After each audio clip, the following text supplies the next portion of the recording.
ಕ್ಷುಲ್ಲಕ ಕಾರಣಕ್ಕಾಗಿ ಜಗಳ ನಡೆದು ಈ ಜಗಳ ಕೊಲೆಯಲ್ಲಿ ಅಂತ್ಯವಾಗಿದೆ. ಕುಡಿದ ಅಮಲಿನ ಮತ್ತಿನಲ್ಲಿ ಯುವಕನ ಬರ್ಬರ ಹತ್ಯೆ ಮಾಡಲಾಗಿದೆ. ಕುರ್ಚಿ ಪಟ್ಟಣದ ಹೊರವಲಯದಲ್ಲಿ ನಡೆದ ಘಟನೆ ಇದಾಗಿದ್ದು, ಕೊಲೆ ಮಾಡಿ ಅಂಗನವಾಡಿ ಕೇಂದ್ರದಲ್ಲಿ ಶವ ಎಸೆದು ಹೋಗಿದ್ದಾರೆ. ಬೆಳಗಾವಿ ಜಿಲ್ಲೆಯ ರಾಯಬಾಗ್ ತಾಲೂಕಿನ ಕುರ್ಚಿ ಪಟ್ಟಣದ ಯಾಸೀನ್ ಜಾತ್ಗಾರ್ ಮೃತ ದೈವಿ ರೋಹಿತ್ ಜಾಧವ್ ಕೊಲೆ ಮಾಡಿದ ಆರೋಪಿಯಾಗಿದ್ದಾನೆ. ಕಳೆದ 4 ದಿನಗಳ ಹಿಂದೆ ಇಬ್ಬರ ನಡುವೆ ಜಗಳವಾಗಿತ್ತು. ನಿನ್ನೆ ರಾತ್ರಿ ಕುಡಿದ ಅಮಲಿನಲ್ಲಿ ಕೊಲೆ ಮಾಡಲಾಗಿದೆ. ಈ ಹಿಂದೆ ಇಬ್ಬರ ನಡುವೆ ಜಗಳವಾಗಿತ್ತು. ಕೊಲೆ ಮಾಡಿ ಪೊಲೀಸ್ ಮುಂದೆ ಆರೋಪಿ ರೋಹಿತ್ ಶರಣಾಗಿದ್ದಾನೆ. ಆರೋಪಿಯನ್ನು ವಶಕ್ಕೆ ಪಡೆದ ಪೊಲೀಸರು ಮೃತದೇಹ ಮರಣೋತ್ತರ ಪರೀಕ್ಷೆಗೆ ಕುರ್ಚಿ ಪ್ರಾಥಮಿಕ ಆರೋಗ್ಯ ಕೇಂದ್ರಕ್ಕೆ ರವಾನೆ ಮಾಡಿದ್ದಾರೆ. ಸ್ಥಳಕ್ಕೆ ಕುರ್ಚಿ ಪೊಲೀಸರು ಭೇಟಿ ನೀಡಿ ಪರಿಶೀಲನೆ ನಡೆಸಿದ್ದಾರೆ. ಕುರ್ಚಿ ಪೊಲೀಸ್ ಠಾಣೆಯಲ್ಲಿ ಪ್ರಕರಣ ದಾಖಲಾಗಿದ್ದು, ಕುಟುಂಬಸ್ಥರ ಆಕ್ರಂದನ ಮುಗಿಲು ಮುಟ್ಟಿದೆ. Shashidhar Kogatnur, RJ32 Kannada news, Chikkodi. ದುರ್ಘಟನೆ ನಡೆದಿದೆ. ಕುರ್ಚಿ ನಗರ ಹೊರವಲಯದ ಸಾಗರ್ ನಗರದ ಅಂಗನವಾಡಿ ನಂಬರ್ 9ರಲ್ಲಿ ಒಂದು ಕೊಲೆ ಪ್ರಕರಣ ಆಗಿದೆ. ಈ ವಿಚಾರವಾಗಿ ಏನು ಈಗಾಗಲೇ ಕೊಲೆ ಮಾಡಿರ್ತಕ್ಕಂಥ ರೋಹಿತ್ ಜಾಧವ್ ಅವನೇ ತಾನಾಗಿ ಪೊಲೀಸ್ ಠಾಣೆಗೆ ಬಂದು ಶರಣಾಗತನಾಗಿದ್ದಾನೆ. ಈ ವಿಚಾರವಾಗಿ ಪೊಲೀಸರು ತಕ್ಷಣ ಸ್ಥಳಕ್ಕೆ ಹೋಗಿ ಪರಿಶೀಲನೆ ಮಾಡಲಾಗಿ ಈಗಾಗಲೇ ಏನು ರೋಹಿತ್ ಯಾಸೀನ್ಗೆ ಕೊಲೆ ಮಾಡಲಿಕ್ಕೆ ಚಾಕು ಬಳಸಿದ್ದ, ಅದು ಕೂಡ ಅವನ ಬೆನ್ಮೇಲೆ ನಮಗೆ ಅದೇ ಸ್ಥಳದಲ್ಲಿ ಸಿಕ್ಕಿತ್ತು. ಅಲ್ಲಿ ರಕ್ತಸಿಕ್ತವಾಗಿ ಬಿದ್ದ ಶವವನ್ನು ನೋಡಿ ಆಮೇಲೆ ಯಾಸೀನ್ ಜಾತ್ಗಾರ್ನ ಕುಟುಂಬದವ್ರನ್ನ ಸಂಪರ್ಕಿಸಿ ಅವ್ರ ಮೇಲೆ ಅವ್ರ ಕಡೆಯಿಂದ ಒಂದು ಕಂಪ್ಲೇಂಟ್ ತೆಗೆದುಕೊಂಡು ನಾವೀಗಾಗಲೇ ಒಂದು ಕೊಲೆ ಪ್ರಕರಣವನ್ನು ದಾಖಲೆ ಮಾಡ್ಕೊಂಡಿದ್ದೀವಿ. ಈ ಕೊಲೆ ಪ್ರಕರಣದಲ್ಲಿ ಮುಖ್ಯ ಆರೋಪಿಯಾಗಿರ್ತಕ್ಕಂಥ ರೋಹಿತ್ ಜಾಧವ್ ಈಗಾಗಲೇ ನಮಗೆ ಶರಣಾಗಿದ್ದಾನೆ.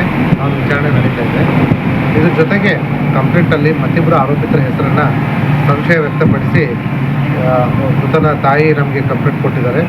ಅವರಿಬ್ಬರಿಗೂ ಕೂಡ ನಾವು ಕಾನೂನು ಪ್ರಕಾರವಾಗಿ ವಶಕ್ಕೆ ಪಡೆದುಕೊಂಡು ನಾವು ವಿಚಾರಣೆ ಮಾಡ್ತೀವಿ. ಅವ್ರ ಪಾತ್ರ ಕಂಡು ಬಂದರೆ ಅವ್ರ ಮೇಲೆ ಕೂಡ ನಾವು ಕಾನೂನು ಕ್ರಮವನ್ನು ತೆಗೆದುಕೊಳ್ತೀವಿ. ಈಗಾಗಲೇ ಈ ಪ್ರಕರಣದಲ್ಲಿ ಆಗಬೇಕಂತ ಪ್ರಾಥಮಿಕ ಕೆಲಸವನ್ನು ನಮ್ಮ ಪೊಲೀಸರು ಮುಗಿಸಿದ್ದಾರೆ. ಮುಂದಿನ ಕಾನೂನು ಕ್ರಮಗಳನ್ನ ತಗೊಳ್ತೀವಿ. ಅನ್ನುವಂಥ ಒಂದು ಹುಡುಗ ಅವನಿಗೆ ಏನೈತಿ ಪ್ಲ್ಯಾನ್ ಮಾಡಿ ಕರಿಸ್ಕಾಟ 7-8-10 ಮಂದಿ ಕೂಡಿ ಅವನಿಗೆ ಎದೆ ಒಳಗೆ ಹಿಂದೆ ಬೆನ್ನಾಗೆ ಬಾಯಿ ಒಳಗೆ ಚಾಕು ಹಾಕಿ ಕೊಲೆ ಮಾಡ್ಯಾರ ಸರ್. ಅದ್ರ ಸಂಬಂಧ ಏನೈತಲ್ಲ ಇದಕ್ಕೆ ತನಿಖೆ ಆಗ್ಬೇಕು. ಈ ರೀತಿ ಆಗಾಕತ್ತಪ್ಪ ಅಂದ್ರೆ ಯಾವ ರೀತಿ ಜನ ಬಾಳೋದು ಹೇಳ್ರಲ್ಲ, ಭಯಂಕರ ಆಗೈತಿ ಅದು ಕೊಲೆ. ಈ ಕೊಲೆ ಸಂಬಂಧ ಇದ್ರ ಹಿಂದೆ ಭಾಳ ದೊಡ್ಡ ಕೈವಾಡ ಐತಿ. ದಯವಿಟ್ಟು ತಾವು ಡಿಪಾರ್ಟ್ಮೆಂಟ್ದವರು ಅದಕ್ಕೆ ತನಿಖೆ ಮಾಡಿ, ಯಾಕಂದ್ರೆ ಅವು ಯಾಸೀನ್ಗೆ ನ್ಯಾಯ ಸಿಗ್ಬೇಕು ಸರ್. ಯಾಕಂದರೆ ಯಾಸೀನ್ ಅನ್ನುವಂಥ ವ್ಯಕ್ತಿ ಅಂಥವಲ್ಲ. ಅಂಥ ಹುಡುಗ ಈಗ 24 ವಯಸ್ಸಿನ ಹುಡುಗ, ಅಂಥ ಹುಡುಗನ ಅಲ್ಲಿ ಕರಿಸ್ಕಾಟ ಅಲ್ಲಿ ಸಾಲಿ ಹತ್ತಿರ ಕರೆಸಿ ಅವನು ಮರ್ಡರ್ ಮಾಡಿದ್ದಾರೆ.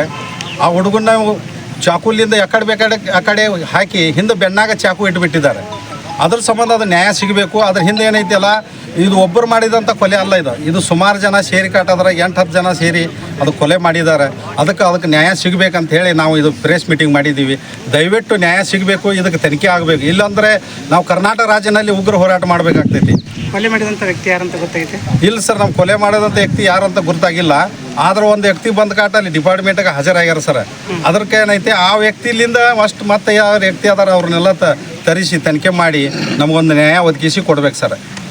ನಮ್ಮ ಹೆಸರು ಅಮೀನ್ ಸಾಬ್ ಇಮಾಮ್ ಸಾಬ್ ಜಾತ್ಕಾರ್, ಕರ್ನಾಟಕ ರಾಜ್ಯ ದಲಿತ ಸಂಘರ್ಷ ಸಮಿತಿ ಜಿಲ್ಲಾ ಸಂಚಾಲಕರು.